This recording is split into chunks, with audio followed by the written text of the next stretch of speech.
नमस्कार दोस्तों, market updates की न्यू वीडियो में आप सभी लोगों का स्वागत है। मेरा नाम है सुधीर। जैसा कि आज निफ्टी एग्जैक्ट 10,600 पे क्लोज हुआ है और इस क्लोजिंग पे मैं लेके आया हूँ आप सभी के लिए बहुत सारे अपडेट। तो बिना देरी किए चलिए शुरू करते हैं आज के अपडेट। तो हर रोज की तरह जो पहला अपडेट ले लेते हैं वो ले लेते हैं यहाँ पे मार्केट की तरफ से, जहाँ पे कि आज निफ्टी 56 पॉइंट गिर के बंद हुआ है। वहीं अगर मैं सेंसेक्स की बात करूं तो सेंसेक्स भी करीब 274 पॉइंट गिर के बंद हुआ है। तो सबसे पहले जान लेते हैं कि आज मार्केट में हुआ क्या था। कि जैसा कि दोस्तों कल डाउ करीब 550 पॉइंट गिर के बंद हुआ था, तो उसी का एक मेजर रिएक्शन सुबह सुबह देखा गया था। हमारा मार्केट ऑलमोस्ट कह सकते हैं फ्लैट इवन ग्रीन में ही ओपन हुआ था, बट जैसे ही ओपन हुआ उसके बाद पूरा सेल ऑफ आ गया और एक बार तो निफ्टी करीब 80 पॉइंट गिर के कामकाज करने लगा था। 10,600 के नीचे भी चला गया था, बट एंड में थोड़ी सी रिकवरी आई और 10,600 पे क्लोज हुआ है यहाँ पे। अगर यहाँ पे टॉप 3 गेनर और लूजर की बात करूँ तो गेनर पे यहाँ पे सबसे बड़ा रहा डॉक्टर रेड्डीज लैब, दूसरे पे रहा यस बैंक, तीसरे पे रहा ग्रासिम इंडस्ट्री। वहीं अगर मैं लूजर की बात करूँ तो यहाँ पे आईटी शेयर्स में बिकवाली हुई और टीसीएस रहा सबसे टॉप पे लूजर, उसके बाद इन्फोसिस, उसके बाद पावर ग्रिड कॉर्पोरेशन। अगला अपडेट लेते हैं, वो आ रहा है यहाँ पे मारुति की तरफ से, जहाँ पे मारुति ने अपनी न्यू अर्टिगा लॉन्च कर दी है आज और उसका जो पेट्रोल प्राइस स्टार्ट है वो है करीब 7.44 लाख से। तो जिन लोगों को नई गाड़ी लेनी है, 7 सीटर नई गाड़ी लेनी है, तो वो इस गाड़ी को देख सकते हैं, काफ़ी अच्छी गाड़ी है। अगला अपडेट ले लेते हैं, यहाँ पे आ रहा है कि 2019 तक करीब करीब आधे से ज़्यादा एटीएम बंद हो जाएंगे। जी हाँ दोस्तों, आधे से ज़्यादा एटीएम बंद हो जाएंगे।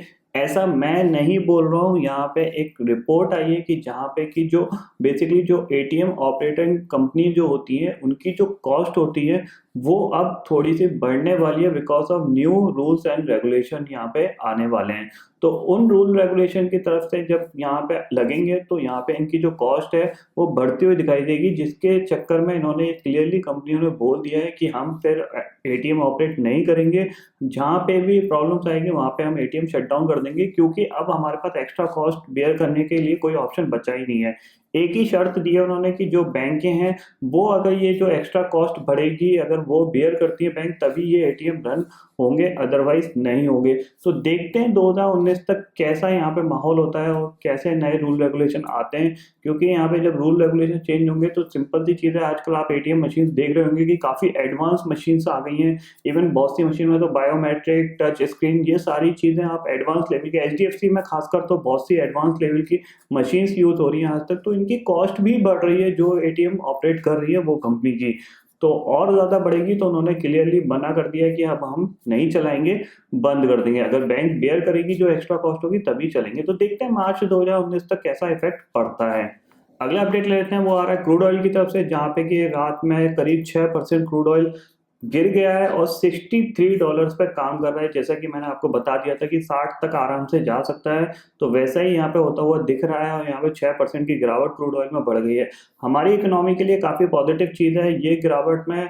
अगर आप उठाना चाहो तो यहाँ पे ऑयल मार्केटिंग कंपनियां, लॉन्ग टर्म के बेसिस की बात कर रहा हूँ मैं, शॉर्ट टर्म इंटरडे ट्रेडिंग की बात नहीं कर रहा। ऑयल मार्केटिंग कंपनियां, एविएशन स्टॉक और पेंट स्टॉक, इनके रिजल्ट अच्छे आते हुए दिखाई देंगे और इन पे ही ज़्यादा इफेक्ट पड़ेगा ऑयल के। अगला अपडेट लेते हैं, वो आ रहा है यहाँ पे इंडियन इकोनॉमी के लिए, जहाँ पे कि जो क्रूड का जो इंपोर्ट था वो सबसे हाईएस्ट गया है इस साल, 7 साल के सबसे हाईएस्ट पे। क्योंकि देखा जाए तो इस साल क्रूड ऑयल के प्राइस काफ़ी स्टेबल थे, फिर थोड़े से बढ़े और फिर गिर गए हैं। तो यहाँ पे इंडिया चाह रही है कि जल्दी से जल्दी जो सस्ता क्रूड है वो एक बार स्टोर करके रख लिया जाए, ताकि बाद में अगर प्राइस बढ़ते हैं तो हमें कोई इफेक्ट ना हो। तो सबसे हाईएस्ट लेवल पे पहुंच गया है 7 साल के, तो ये कह सकते हैं कि काफी अच्छा एक मूव है गवर्नमेंट की तरफ से। अगला अपडेट ले लेते हैं, वो आ रहा है यहाँ पे इंडिया बुल्स हाउसिंग फाइनेंस की तरफ से, जहाँ पे कि कंपनी का स्टेटमेंट आया कि पिछले 2 महीने में करीब करीब कंपनी ने 23,600 करोड़ रुपए जुटा लिया है। अपने एसेट जो थे बेसिकली जो उनकी बुक के पोर्टफोलियो थे उनको बेच के, यहाँ पे होम लोन के पोर्टफोलियो बेच के उन्होंने इतना रुपया इकट्ठा कर लिया है। तो काफ़ी अच्छी बात है, क्योंकि ऑलरेडी यहाँ पे एचएफसी यानी हाउसिंग फाइनेंस कंपनियों के लिए काफ़ी नेगेटिविटी फैली गई है और डीएचएफएल, इंडिया बुल्स हाउसिंग, इनकी चक्कर में बहुत ज़्यादा पिट चुके हैं ये स्टॉक। तो ये काफ़ी एक कह सकते हैं एक रिलीफ जैसी चीज़ है, क्योंकि नया पैसा आएगा तो आगे नए लोगों को ऐड कर सकेंगे, नए कस्टमर को ये लैंड कर सकेंगे, अपना नया लोन दे सकेंगे। अगला अपडेट लेते हैं, वो आ रहा है यहाँ पे डॉक्टर रेड्डीज लैब की तरफ से, जहाँ पे कि आज स्टॉक करीब 6.5% भागा है। और भागने की जो वजह थी वो ये थी कि यूएस कोर्ट में इनका कोई केस चल रहा था जो कि ड्रग्स था सुबोक्सिन।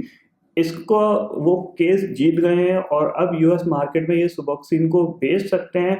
और ये ड्रग जो यूज होता है बेसिकली ये नशे की आदत को छुड़ाने के लिए होता है। तो जाहिर सी बात है ये केस काफ़ी लंबा चला है, इसका फ़ायदा जो होगा वो डॉक्टर रेड्डीज को बहुत होता हुआ दिखाई देगा, क्योंकि नशे की आदत इतनी जल्दी छूट नहीं जाती। छूटने के लिए बहुत सारी गोली भी खानी पड़ेंगी, तो ये चीज़ रहेगा। इंजेक्शन बनेंगे तो इंजेक्शन लेने पड़ेंगे, गोली होगी तो गोली। तो यहाँ पे डॉक्टर रेड्डीज की सेल बढ़ती हुई दिखाई देगी इस ड्रग के चक्कर में। अगला अपडेट लेते हैं, वो आ रहा है यहाँ पे कंटेनर कॉर्पोरेशन यानी कॉनकोर के लिए, जहाँ पे कि नमोरा ने यहाँ पे इसका जो टारगेट था वो बढ़ा दिया है। करीब 800 रुपये के टारगेट के लिए यहाँ पे बोला है कि इसमें खरीदारी करिए, आगे जो रिजल्ट आएंगे वो काफ़ी अच्छे आने की उम्मीद है। अगला अपडेट लेते हैं, वो आ रहा है यहाँ पे इंडिगो एयरलाइंस की तरफ से, जहाँ पे कि इंडिगो एयरलाइंस की सेल स्टार्ट होने वाली है, जो भी जहाँ पे कि करीब 899 में आप टिकट बुक कर सकते हैं अगर आप फ्लाई कर रहे हैं दिसंबर 6 तारीख से लेके अप्रैल 15 तक, यानी 2019 अप्रैल 15 तक के बीच में अगर आप ट्रेवल कर रहे हैं तो आप 899 की ये कुछ सीटें इन्होंने ऑफर में लाए हैं यहाँ पे, तो इसमें से आप बुक कर सकते हैं।